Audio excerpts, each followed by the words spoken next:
Hey guys, and welcome to Taylor Tech. Today's video is going to be a little bit different than most of my other preset videos in that I'm going to be talking and reviewing a game. So we're going to be looking at the Star Wars Battlefront rehash that is coming out from EA. What this game is, if you've been living under a rock, is a first or third person shooter based in the Star Wars universe. It was made by DICE and published by EA. DICE are the guys who've been doing the Battlefield franchise for quite a while now. It is part of the Battlefield series of games or the Battlefront series, depending on if you think that they are the same series or not. I personally am of the opinion that they are, having played both for quite a while. Um, when it from a core gameplay standpoint, this looks and feels like a Battlefield game. The weapons have really low TTK and are very accurate. And the game puts a priority on cover and flanking. There's multiple game modes with varying objective types. The three that were available in the beta were the survival mode, which could be played single player or with a friend. The drop pod mode, which was basically like an 8v8 brawl with a capture point, and a walker assault, where you had an attacking team and a defending team. It was basically an escort mission with a capture point mechanic for the defending team. So, what's new with the Battlefield series? Some of the main changes are that classes have been ditched entirely, and this is in favor of a card system where you have a hand. You pick your primary weapon and you pick the three cards in your hand, and those cards will have various boosts or bonuses or that you can use during the match. The one weapon thing may be strange to Battlefield aficionados. It works all right because instead of having ammo, you have a heat system where essentially you can fire your primary weapon until it gets to an overheat point, and then it either has to cool down or you have to stop firing to let it cool down.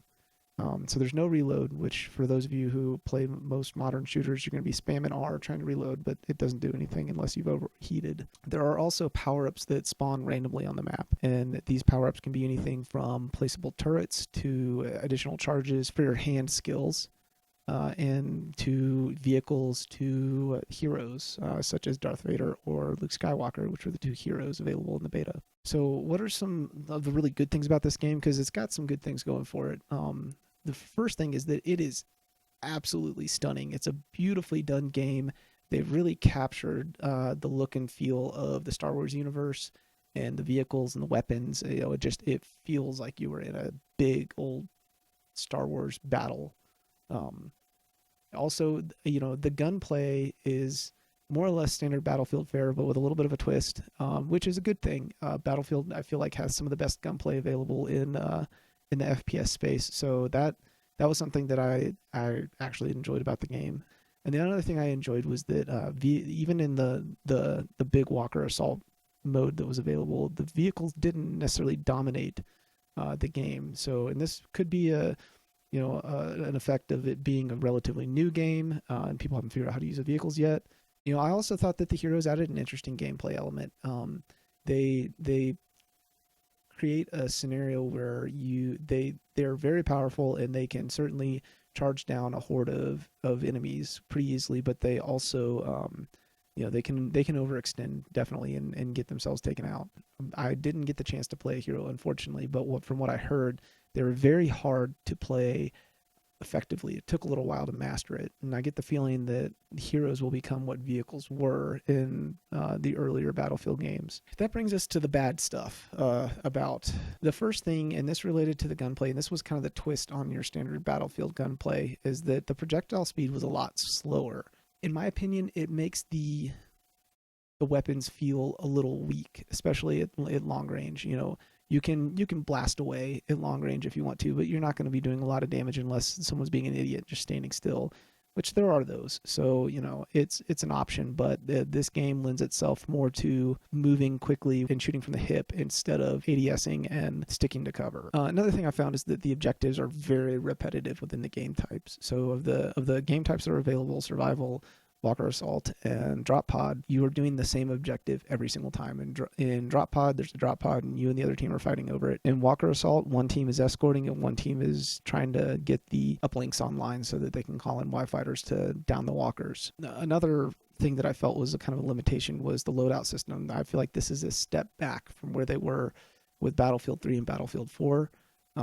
you basically, the player has 4 choices on what their loadout is. They can choose their primary weapon and their 3 cards. Taking that much choice away from the player, I feel like, is a mistake. A lot of people like to have custom loadouts. They like to be able to customize weapons, that kind of thing, and that to me was the wrong direction to go. I feel like it really dumbs down the game. Speaking of dumbing down the game, the health mechanic is stupid, frankly. I mean, it's, Halo had a better health mechanic than this over a decade ago. Basically, you take damage and then you hide and cover for, I think it's like 10 seconds, and your health regenerates really fast. If you are capable of ducking out of fire for a few seconds, you're good. There's no medics, there's no reviving, nothing like that. You just respawn and you have a simple health bar. It really dumbs down the game, and it takes away a team play element that has been present in all of the Battlefield games, which is a medic type class that heals and revives. I feel like that was a huge oversight. Another thing that frustrates me a little bit is that they reduced the max server size from 32 versus 32 in the last Battlefield game. In the last Battlefront game, Battlefront 2, down to 20v20. While that's not really the end of the world, it is a little bit frustrating. They do a good job of making it feel like a big epic battle, but if you ever pay close attention to it when you're on Walker Assault, there is a lot of stuff that looks like it is going on around you that isn't actually going on around you. They have random explosions that go off, ships moving in the sky above you and shooting each other down and stuff like that, but none of that actually affects the battlefield because those are not player-driven things. Those are just, background noise essentially to make it sound like a bigger battle. But all of these things to me are things that you could get away with and still have a fun game. But unfortunately, those are not actually the worst things. That brings us to what I consider the ugly and the really big mistakes that EA and DICE have made with Star Wars Battlefront. The first is there is no in-game voiceover IP built in for the PC. It was built in, though, for Xbox One and for PS4. I do not understand by what rationale it makes sense to include a feature on console but exclude it on PC other than laziness and not wanting to develop it. Seriously, it's either needed for the game to be able to communicate with your teammates or it's not. The tweet came out from EA that you can use your preferred voiceover IP program on PC, but that's not going to help when you don't know any of the people on the server that you're on, and you still need to communicate with them about objectives. The next thing that completely blew my mind is there's no server browser. So in addition to not having voice over IP built in, there's no server browser, so you can't go to your favorite server. It's just going to stick you on a random server. This, I assume, means that there is going to be no clan servers and no rented servers. So how exactly are you supposed to join people in your favorite voice over IP program if you have no freaking clue who they are and you've never played with them before because you got thrown on some random ass server? That server is not owned by anybody, and it's not going to be broadcasting a voice program to join. So what are you supposed to do? Just kind of like throw rocks? I mean, what the hell, EA? Finally, the party join is 110% broken. So they implemented a buddy system and a party system, both. So your buddy is basically what replaces the squad. The party system is completely broken. First of all, when a party joins a game, not everyone in the party is brought into the game. You have to click a box and tell it to accept. Often a game will fill up before all of a party accepts, so people will get put on different servers. So strike one, the whole party is not getting on the same server. Strike two, they're not all going to end up on the same team necessarily. When you join a server, it'll randomly put you on a team, and it could put you on a different team than your party.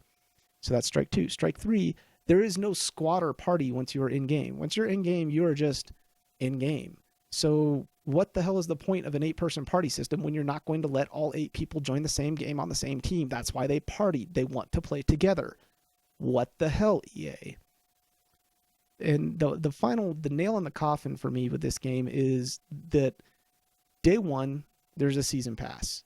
And this season pass costs almost as much as the full game. It's a $60 game, and they want a $50 season pass on day one. So it's not a $60 game, it's a $110 game if you plan to play it for any appreciable amount of time.